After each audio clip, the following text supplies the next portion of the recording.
How to block someone on WhatsApp. Hey everyone, welcome back to the channel.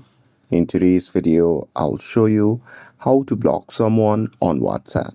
So now without further ado, let's get started. So here first thing first, open the WhatsApp app on your phone.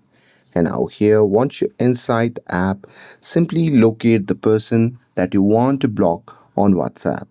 And now here, once you've found that, just long press on that particular person to select them.